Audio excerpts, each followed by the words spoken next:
Aloha from Kauai, Hawaii. This is Darcy Frankel. In this short video, I briefly introduced the concept of mental toxins according to Ayurveda, the triune brain, and several things we can do to create balance in our body, mind, and heal some old parts of ourselves. In the next video, I'll give an overview to the 3 distinct emotional types according to Ayurveda.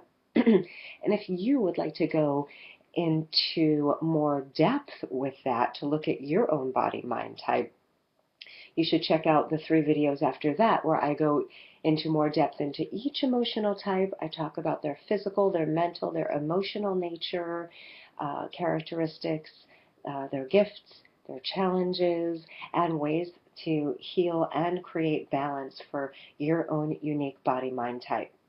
Now, according to Ayurveda psychology, it's common for people to have unprocessed, undigested emotions. We call this ama, not to be confused with the American Medical Association, of course. Ama is a thick, morbid, sticky residue that coats the channels of the body, the mind, and the emotions. We can have physical, mental, or emotional ama, or toxins. When we haven't sufficiently digested an emotional experience, it literally gets stuck in our body. Now, the primary cause of undigested emotions is due to the fact that we might not have learned how to do this. We might not have had good role models for allowing grief, fear, anxiety, anger, or sadness to simply flow through us. And when we're little, we don't have the actual physical brain capacity as a fully functioning emotional adult does. So we might not know how to handle a challenging, complex, shocking situations or events. Everyone suffers at one point or another. In Ayurveda, the science of healing from ancient India shows us how to heal and create more balance for ourselves. Now, we'll shift our attention to the triune brain. The mammalian brain has us feeling nurturing, connected, sharing. We want to contribute. The mammalian brain is very social, whereas the limbic part of the brain deals with logic, abstract thinking, excuse me, and abstract thinking. When we have an emotional trigger, when we feel angry, when we feel sad, frustrated, anxious, any flavors of those, mainly in relation to another person, what happens is that we start to operate from the reptilian brain, which is, as it sounds, it's the oldest part of our brain. The reptilian brain is primitive, it's reactive, and it's primarily focused on survival. When we're triggered, it's almost as if a switch gets flipped in our brain, reducing our access to the limbic and the mammalian or the nurturing aspects of our brain. So literally, when we get upset, we have less brain capacity. We're less skillful when we're triggered. We'll talk about how to bypass the mammalian brain soon. However, we want to talk a little bit more about it to get to know it more. So ultimately, we want to learn how to ride out the waves of feeling triggered or an emotion, so that we can use more of our adult, fully functional brains rather than getting stuck in operating from that reptilian brain. What does the reptilian brain do? It loves to fight, run, or freeze. These are the 3 responses when we are in our reptilian brain. Fight, flight, and freeze. Which one do you love to do? What's a habit of yours? So we'll talk a little bit more about the natural movement of emotions. How they are how they are naturally, how they I don't like to put shoulds on things, but how they should be. If we didn't have old habits or learn unproductive practices, basically. So the natural movement of energy, of emotional energy, is just that. It's a wave-like movement. It comes up and out. If I see something that I interpret or think is funny, I see it, it's a buoyant feeling. I might get tickled and and laugh a little bit. It comes up and out. The corners of my mouth move up and laughing happens.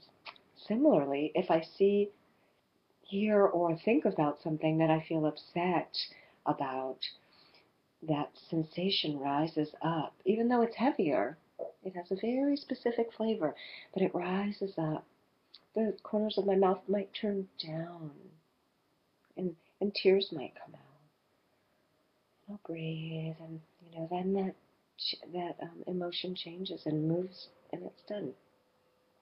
In the same way, if I see, hear, or think something that might be upsetting,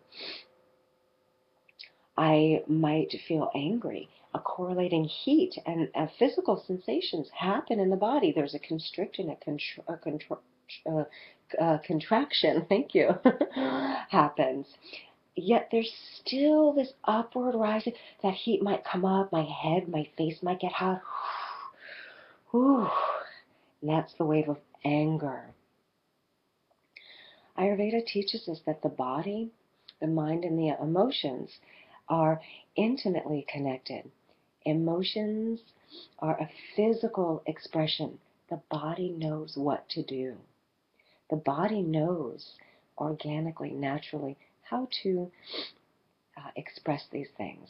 Unfortunately, we're not taught how to be skillful in our emotional expression. Some common pitfalls. Suppressing the flow of energy. Suppressing the flow of emotional energy. So let's say I start to get mad, and for some reason or another I suppress it. I don't even let myself feel that. There's a difference between not communicating and allowing it to flow through us. There's a big difference, and we need to know that difference. And then there's the flip side, or overdoing it, over-dramatizing. So there's suppressing or overdoing it. 2, judging ourselves. Oh, I shouldn't be feeling this. I shouldn't be mad. I shouldn't be sad. I shouldn't be crying right now. You shouldn't cry. Don't cry. Don't feel sad. Don't. So judging ourselves or other. Blaming. Feeling blame. It's my fault. I did this. Your fault. You did this.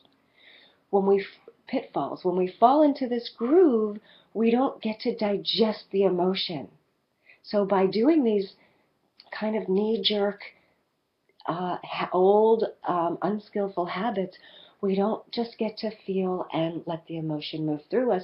We get stuck, and as a result, it gets stuck. Let's continue on in the pitfalls.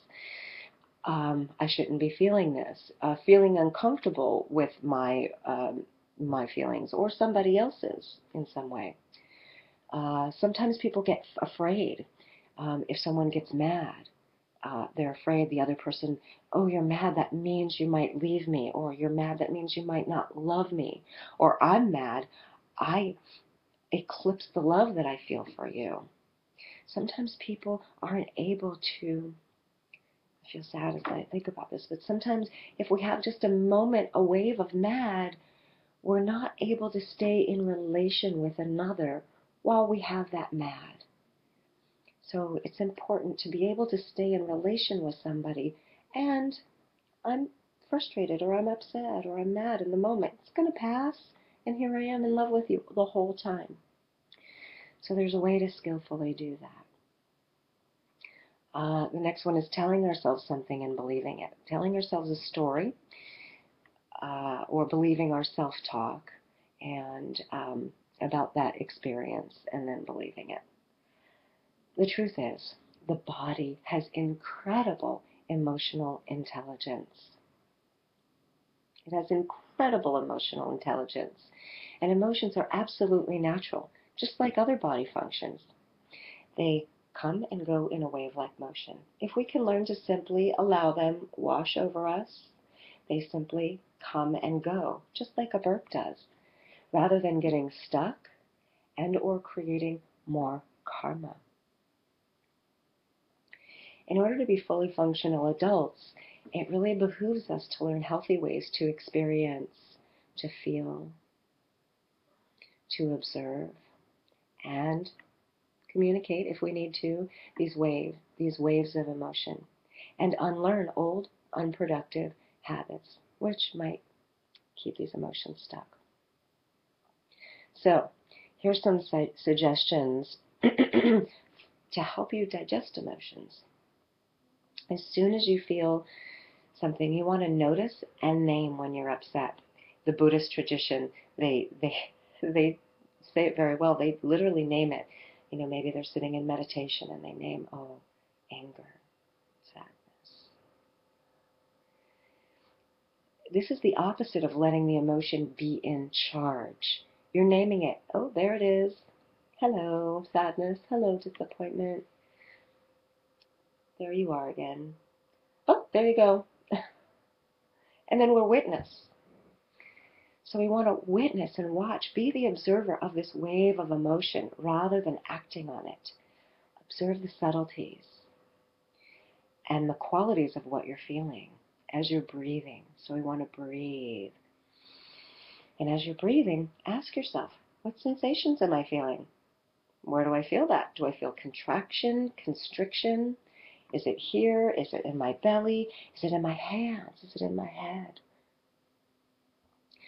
Notice what you feel and where you feel that. And notice how what you feel might be changing as well. Take breaks before you feel overwhelmed, especially with grief. Be kind to yourself. Be accepting. And remember that the wave will pass. Here's some suggestions for practicing with a partner. Be as kind and accepting and loving as you can be. They're doing the best they can be. Make a pause agreement with your partner to pause with the conversation until you're feeling more loving and you have more of your capacity to communicate. Co-regulate your nervous systems by touching during the pause, by touching, cuddling, a nice touch with your partner in order to de-escalate. If you're alone, you can also redirect your mind and focus on something more positive. That really helps. Give your partner reassurance. Say something like, I know we can get through this. I love you, and I know we can get through this, even though it's challenging. In my experience, when I'm completely present with myself or another, and we're both aware and kind, even an uncomfortable feeling can pass within a minute or so. Thanks for watching, and please subscribe and leave comments below to receive new short self-care videos. I sometimes offer Skype personal Ayurveda consultations, so be on the lookout for that. And come have your rejuvenation retreat with us. We'd love to pamper you. Namaste. Aloha.